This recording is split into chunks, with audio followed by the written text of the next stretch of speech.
You are welcome. And for those of you who are on the replay, please know that we always go back and check the comments. So if you have any questions that come up during this, while you're watching later, drop them in the comments and we will definitely get to your questions. And for those of you who are just rolling in, please do drop comments. You're part of this conversation and an important part of it to boot. I am Ann Murphy. I'm one of the co-founders of Light Magic AI, and I'm going to facilitate a conversation today about meeting follow-up. So there's lots of conversation out there in the world about meetings and whether meetings are worth it, right? I just had a conversation with somebody this morning about how we should abolish all meetings. I don't feel that way, but what I do feel like is making meetings really matter is critical, and that the most important piece for me in that is the follow-up. Because sometimes we feel like the work is getting to the meeting. But by planning ahead and having AI solutions and automations, we can make sure that the work that we do in that meeting, that gold, right, that research that you're bringing back from the field, that it can be operationalized afterward. So we're going to talk about actually two different approaches to meeting follow-up. And the goal in what we do is to give you all really practical applications of AI solutions, knowing that it's not just about dropping it in there. It's not just about dropping a solution in there, but it's about the downstream effects as well. And we will touch on that as we talk about our use cases. I want to hand it over to my colleagues to introduce themselves, and then we'll dive in with an example of how we do meeting follow-up. So, hey Hunter, how you doing? I'm good. Hi, Ann. Hi, LinkedIn land and all the places that this is being streamed to. My name is Hunter. My pronouns are he, they, and I'm also blessed to be one of the 6 co-founders. You have 3 of us here, 3 of the 6 of Light Magic AI. And I am going to be, for our live folks, I'll be firing up the chat with you. So if you're asking questions there on LinkedIn, I will be responding. And yeah, I mean, I'm very excited about this topic. We're going to show you some demos, and I use some of these skills, but I'm also, every time I talk to these people, I learn something. So I'm going to learn something on this call too. Same. And Tyler Fisk, how about you? Hello. I'm glad to be here. Tyler Fisk, one of the co-founders of Light Magic as well. And this is fun for me because this is like where we actually just get to do show and tell of some of the ways that we use AI in a really just low-key type way that's easy, practical, and applicable. And like I personally use what we're going to talk about both in Zoom calls like this all the time, literally every day, and then also for like in-person meetings. So yeah, I'm excited to dig in. So Ann, are you kicking us off with the first use case, or like how you're using it? Either way, I would love to hear you first, because I want to be thinking about how I can use my example for in-person meetings as well, which I haven't really been doing. Well, I've done, let me rephrase. I've done a couple, but without asking for permission, which is not copacetic and not what I want to keep doing. So I want to hear how you're brokering that with people. Like turning my phone recorder on. I love it. Oh my goodness. Yeah, no, I definitely asked for that. It's usually not a problem. I've never had anyone object. I guess I'll say it like that. Because the way I explain it is that, hey, is it cool with you if we just record our meeting?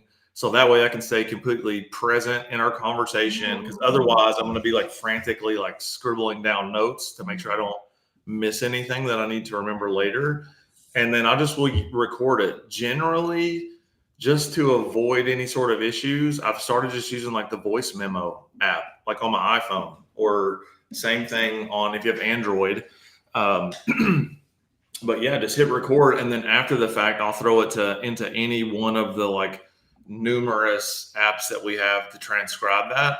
So that could be, I mean, Respell or just straight through Whisper in the Playground and API if you have that. You can even chuck it into Descript.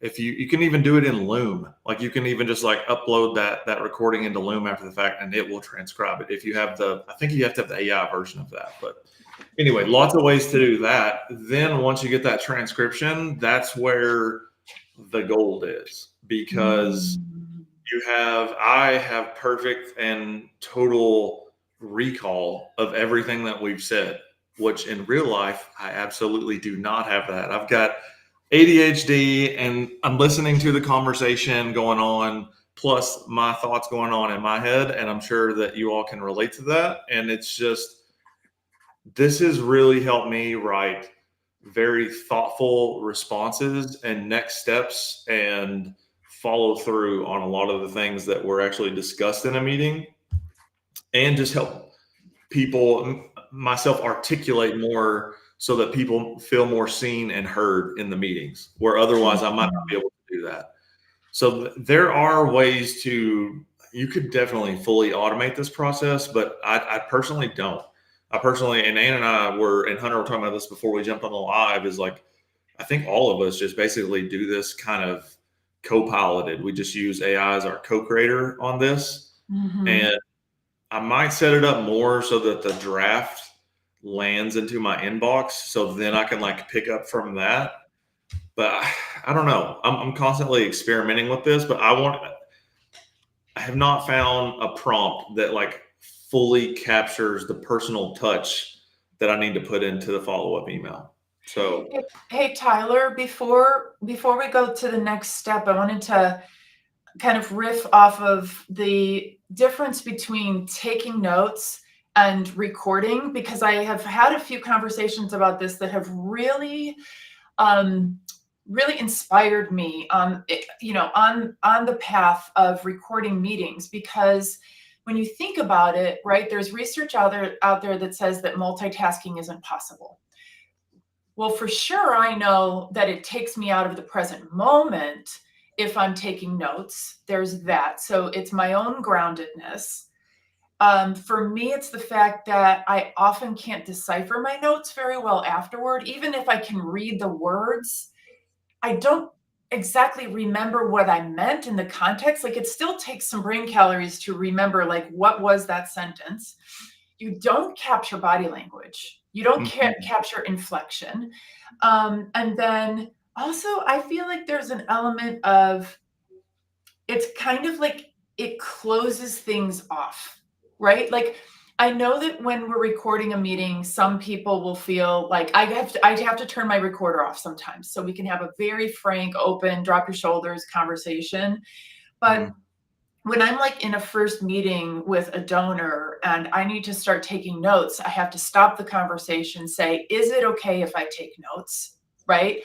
Then I'm taking notes. So I'm not making eye contact. I'm like, so I think this is like yet another unintended benefit of using a recorder, is that you can really be present and not at all closed off. You don't break the connection with the person, which is something I never thought of until I started using these tools. Never thought of it, but this is better, I think. Yeah. Well, I mean, I remember sitting in like our team leadership meetings and some of the previous like organizations that I've been in, and everyone is so just distracted and disconnected because they're either writing their notes or they're on their devices, like doing like they're not in the meeting, right? Like, so this for me really helps bring everyone into it. And once you kind of like coach folks along and what that could be like, it's really helpful. Like I have a transcript from a meeting that I have chucked in here in Claude that I'll get to here in a minute, that basically it was an in-person meeting between myself, one of my friends who's a real estate broker in town, and another real estate agent. And we were doing a talk. We were having a pre-meeting meet about a talk that we were going to do about AI for like a realtor roundtable deal.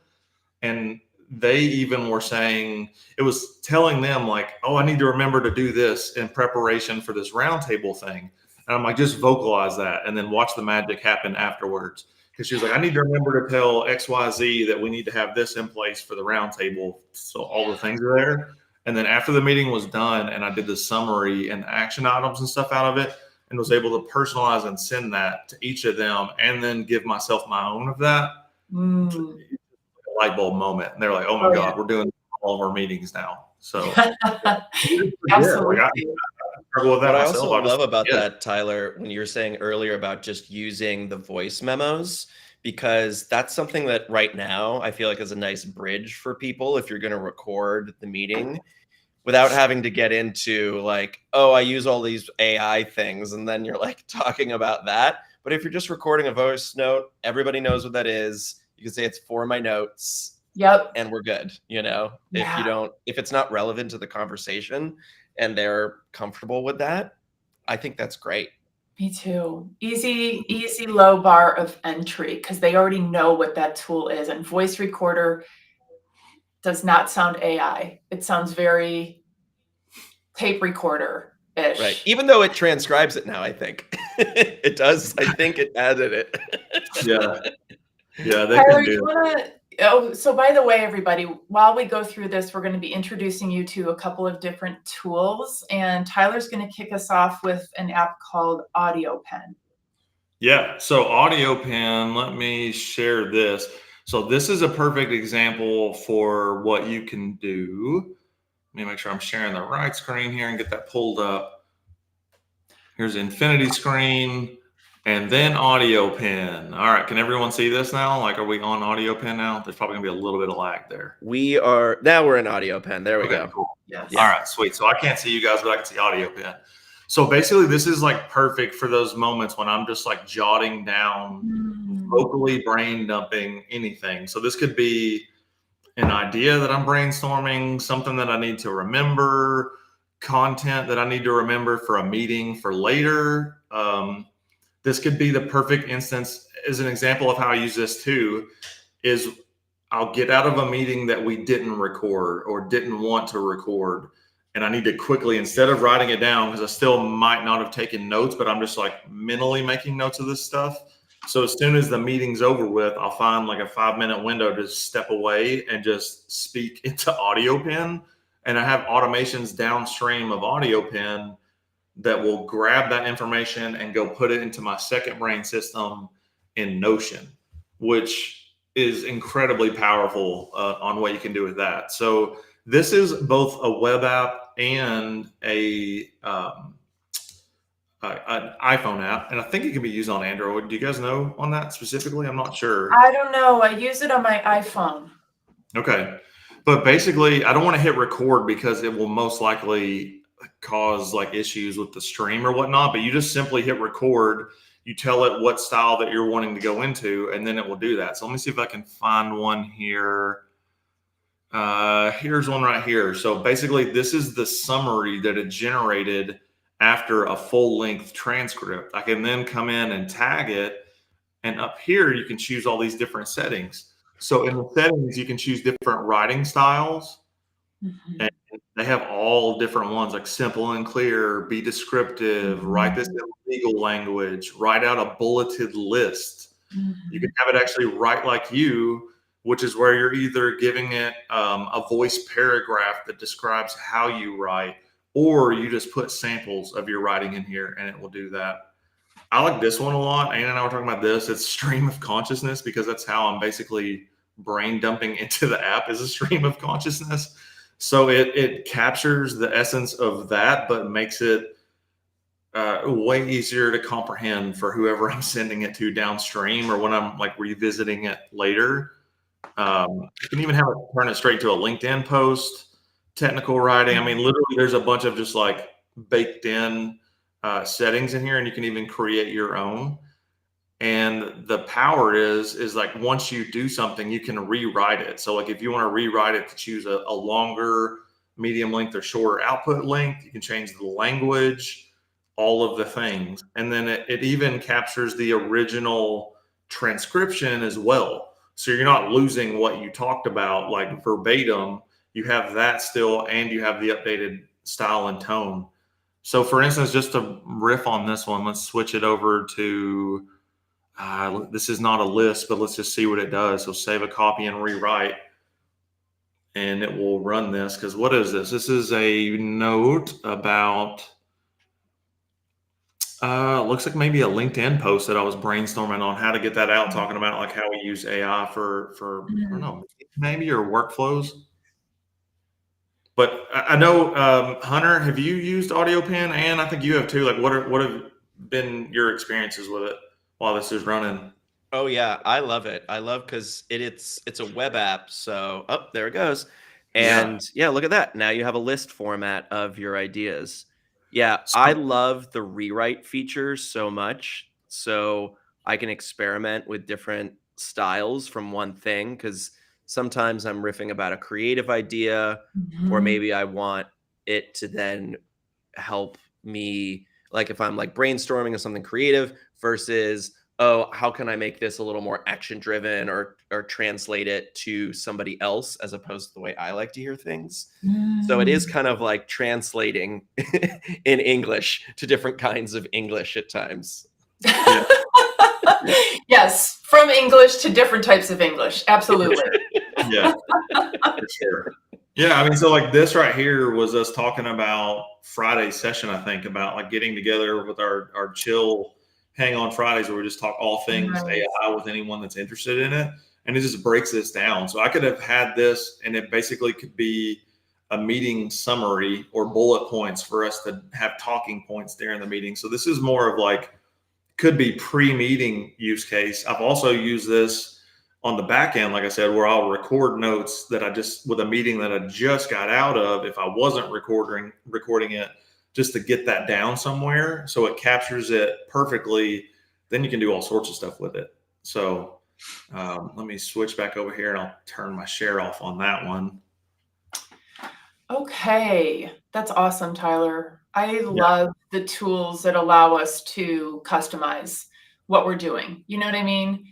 Okay, so let's see here.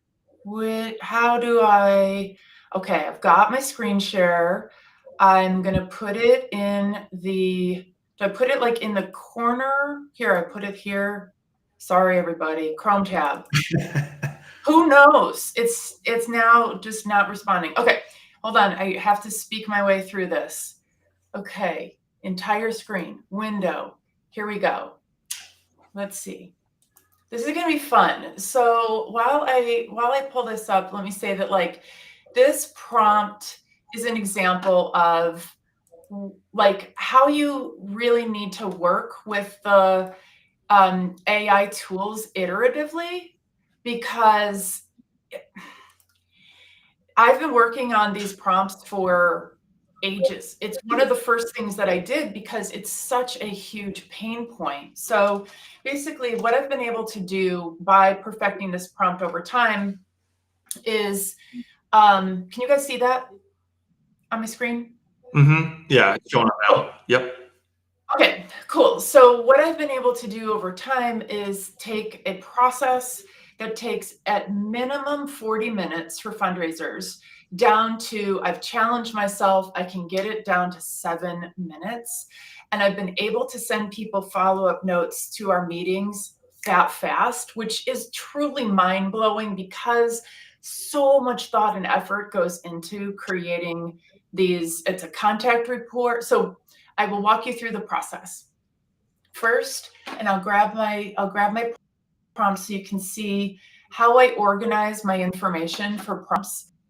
It's not perfect, but also it doesn't need to be perfect. Really cool about this work is like perfectionism is just not necessary at all.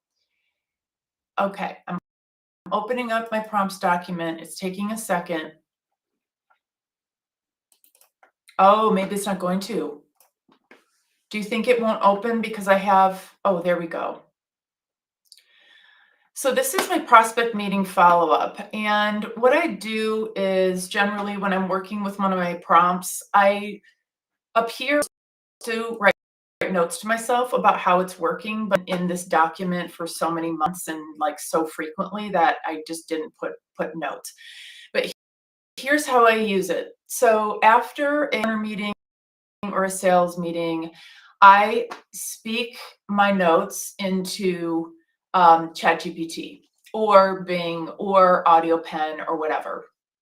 And the benefit of this for me is that one of the things that all of us fundraisers struggle with is that after a meeting, we have this like writing exercise where you're creating a contact report that's going into the CRM that's going to be there forever. And that's actually a huge piece of our work product. So our goal is to make this as easy as possible by allowing us to verbalize after the meeting.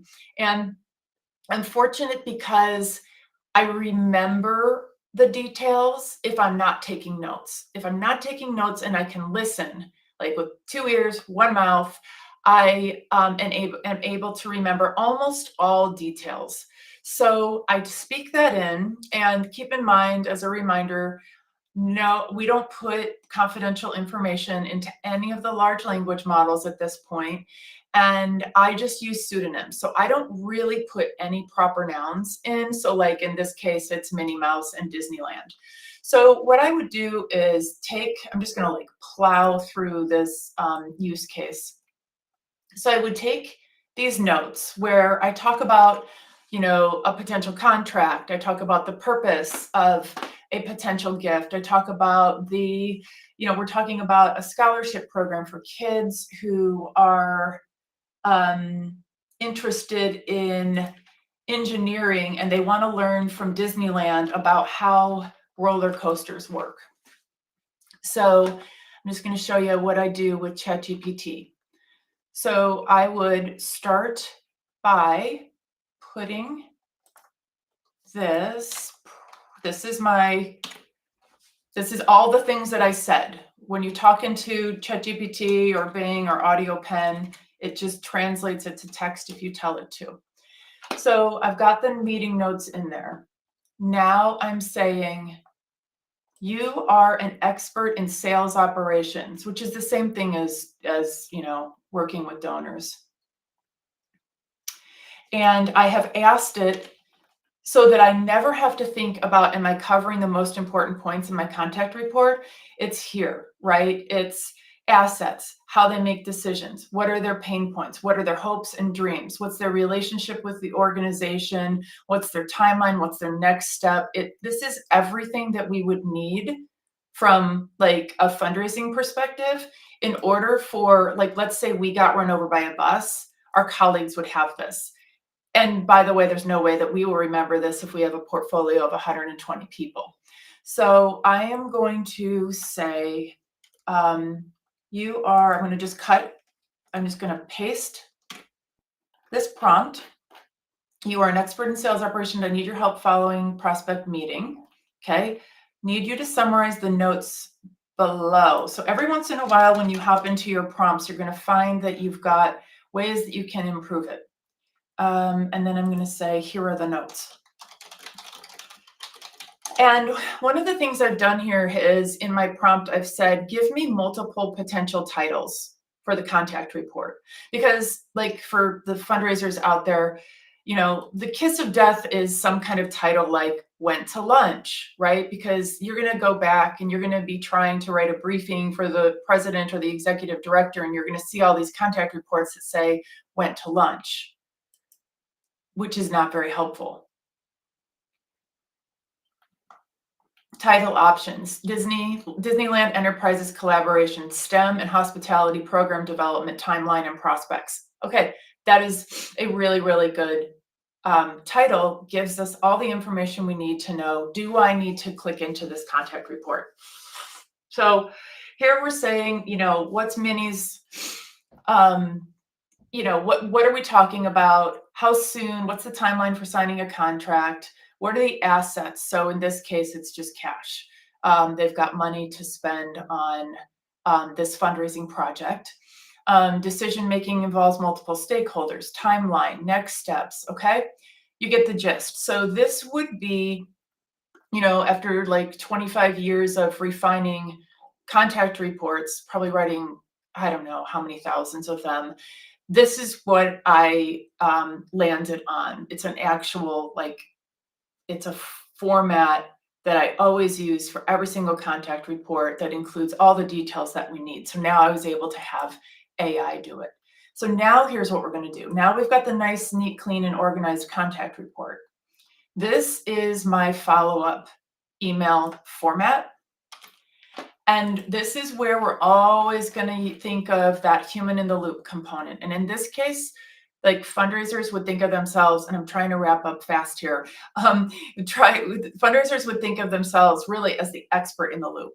So only you and your colleagues who are also fundraisers have the expertise to know, is this a really good email? So I'm going to enter this text. Okay, I need your copywriting expertise to help me write an email to follow up this prospect meeting.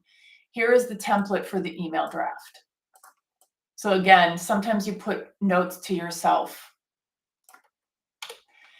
Thank you for our time together, recipient's name, collaborative possibilities. Okay, so now we're going to say, I need your copywriting expertise to help me write an email. Use this template. Here's the template. I'm going to say, based on the, Tyler, would you, if you were doing this, would you say based on the contact report above, or would you put the contact report into this request? You could say above. It would know that because okay, the context window on GPT-4 right now is still big enough to like capture all of that.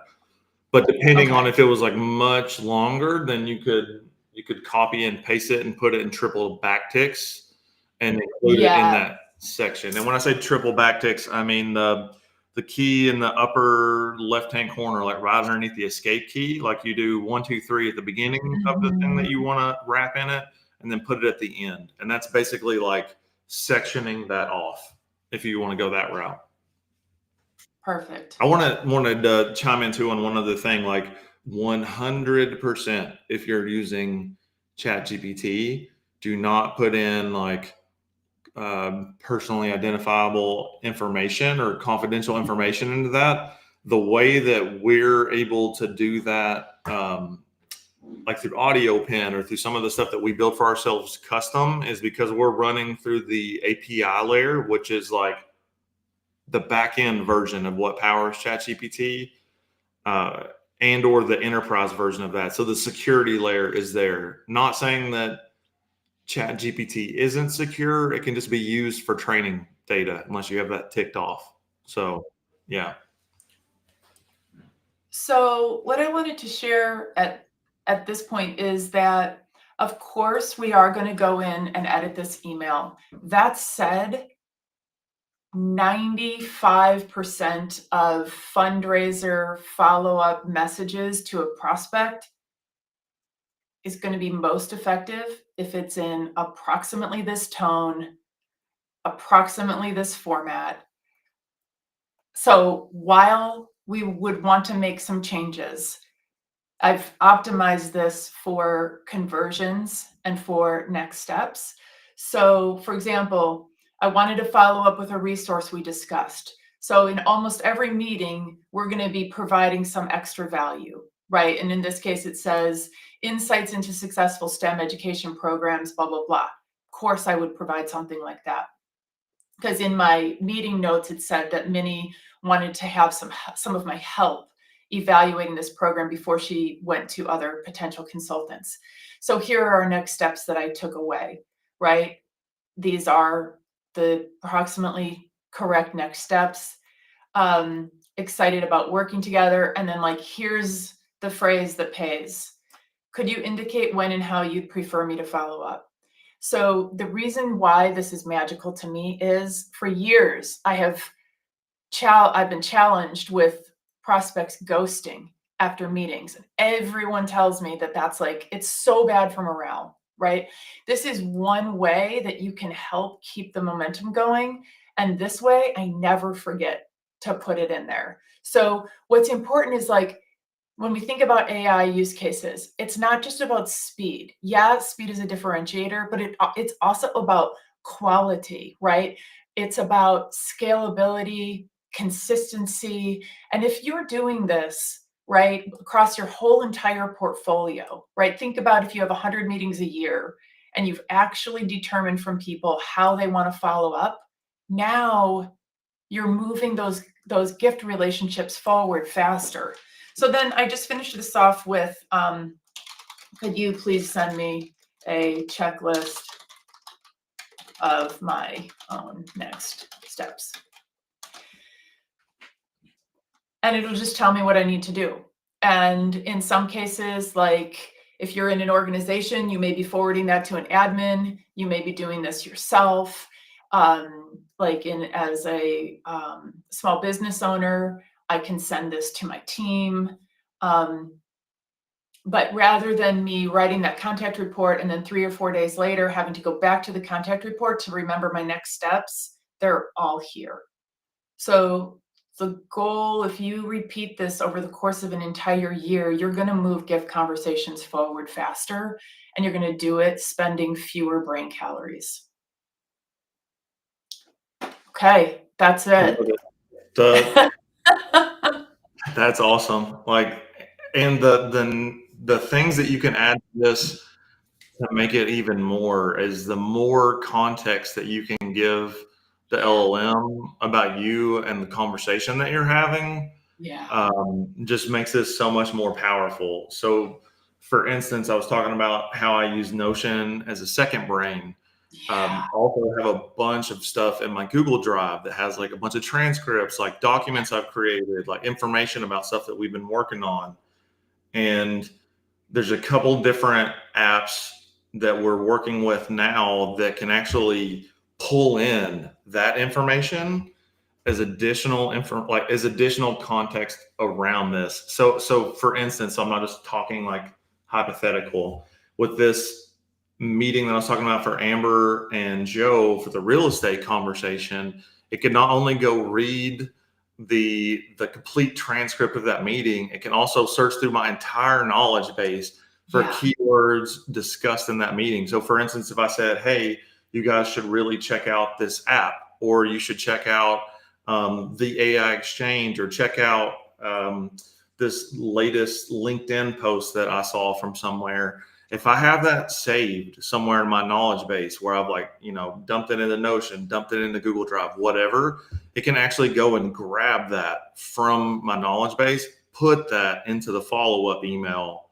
And so I don't even have to go do that anymore. Like, it just does it for me, which is wild. Like, so it automates that part of it. And then I'm just going back and sprinkling in my charm or touch or whatever it is to make the email sound like me. But it goes and gets all the things for me that I needed to do that takes forever. Like what you're talking about with your follow-up email.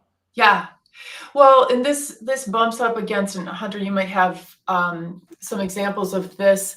This exact use case bumps up against a whole bunch of limiting beliefs with AI.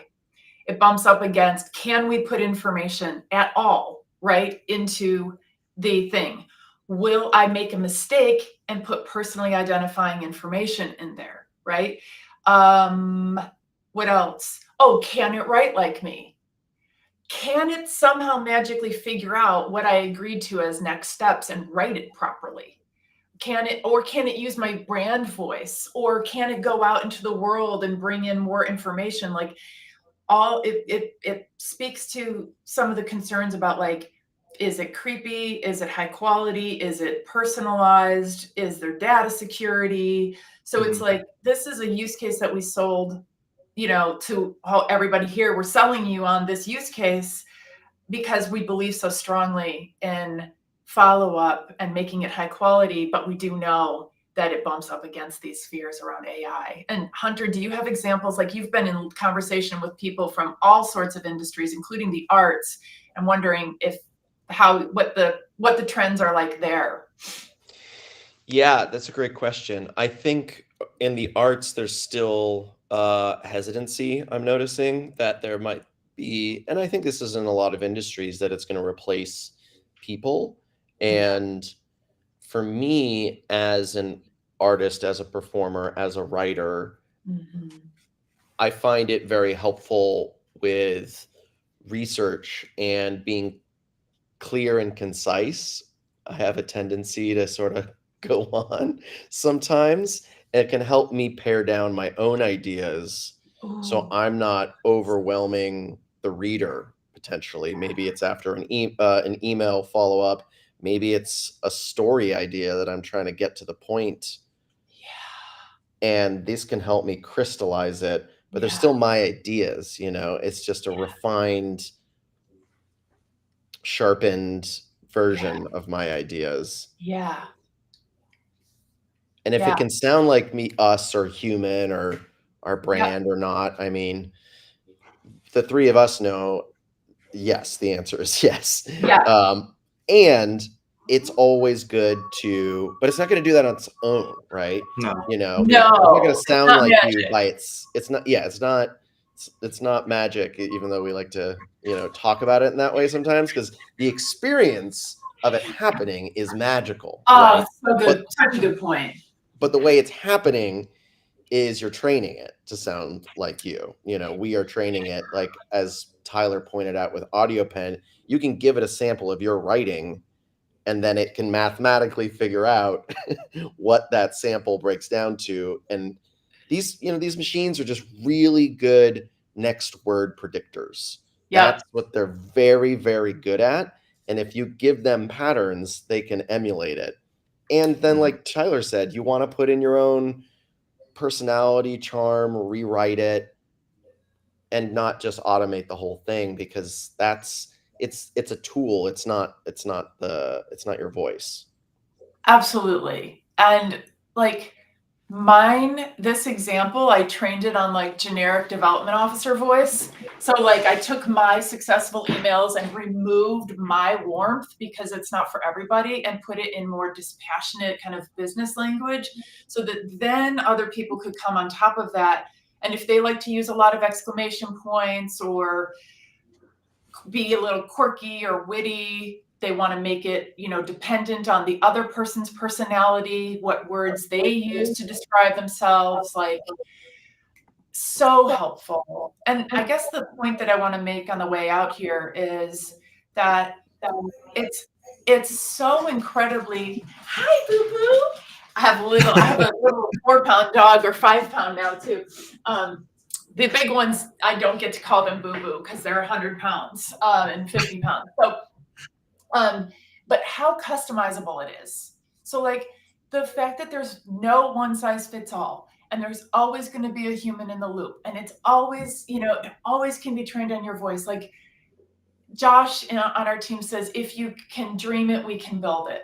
And sometimes you don't even need to dream it because the machines will kind of draw you along. And that follow-up that's where the treasure is. And you've created so much gold in that meeting that now you get to honor that work that you've done and that the other person's time, and you get to demonstrate not just like that you're competent and responsive, but also that you care for the person. You've taken the time to do something lovely in a timely fashion. And I just think it makes you kind of the go-to collaborator more so than other people. Maybe, possibly, I don't know, could be. Yeah, no, I agree. And like, Thoughts? to, Yeah, to your point, just like in closing of how you were saying that the template that you were using, you had kind of made it more just neutral tone. Like I have that on some of my templates that I use too, but depending on who I'm sending that email to, like Claude or ChatGPT or whatever I'm using doesn't know my relationship with that person. So that's where like the additional context that you can pull in from some of these apps, or just tell it, like it'll write the initial follow up, because I've tried all of the different bots that you can add into the meetings, like Fireflies and Sybil and Otter and like you name it, I've tried it, and they're really good, but they don't know my relationship with the folks. And yeah, so I'll have it like rewrite it in a friendlier, like semi-professional, more casual tone, because I'll be like, hey, this is going to Hunter. Like he's my buddy. We've been friends for yada, yada, yada. Here's some information. Like, don't sound like such a stiff, like versus if I'm, yes, you know, yeah. And yeah, I actually say stuff like that a bunch. yes, yep, yep. Yeah. For sure. For sure. Because it Awesome. will take that into understanding and then rewrite it in that way. So Yeah. Right. Well, and tomorrow we're going to get even more into this, aren't we, Anne? We are. I was just going to ask you to tell the people where to find us next. Absolutely. See, we're on the same wavelength. Beep, beep, beep, beep, beep. So tomorrow, friends, which will be Wednesday, December 13th at 12 p.m. Eastern Standard Time, you can join us on LinkedIn Live and all of the things. They'll be streaming out on my page, I believe on our YouTube channel, various Twitters among the group, and TikToks and all the things. But join us here on LinkedIn Live is a good meeting spot hub. But wherever you make your comments, this nifty platform brings them all into one place so we can see it all in one unified place. We love your participation. So that's tomorrow at 12 p.m. Eastern Time, where we're doing a deeper dive, an hour long of meetings, reimagined, the AI role in effective collaboration. So I'm looking forward to that. And then Thursday we have another applied session, and then on Friday we have our casual hangout. So we've got lots of opportunities for people to engage with us. And if you have any questions, just slide into our DMs, because we're happy to hear from you. We're here for our community, really. Yeah. We have to And the spend time Friday, with each other, but yeah. yeah. The Friday ones are really shaping out quite nicely. It's because that's where anyone can turn on their camera and join the conversation, and we're hanging out. It's bites and banter. We have coffee, we have pastries, BYOP. Bring your own pastries, though. It's fun. You never know who's going to pop in. We had, I think Lars was his name, that he joined from the Netherlands. He just found us on Yes. his FYP Yes, and jumped in. That was He fun. was actually in the chat for this one, Lars. Oh, what's up, dude? Yeah, we're a fan of you, Lars. Yeah. I have a workshop on working with ChatGPT that I'm giving in 14 minutes. So I'm going to bounce and remind people that I do workshops. So if you want to join for like deeper dives into using ChatGPT, especially in fundraising, come join us at Empowered Fundraiser sometime. We're around. Okay, I'm going to play us out with some chill, lo-fi music, AI music. Let's see what happens. Oh, nice, Hunter. We're always leveling up. Yeah. And here we go. We can switch our background now. And let me switch it, and boom. And we'll see y'all on the next one. See you later. Bye, everybody.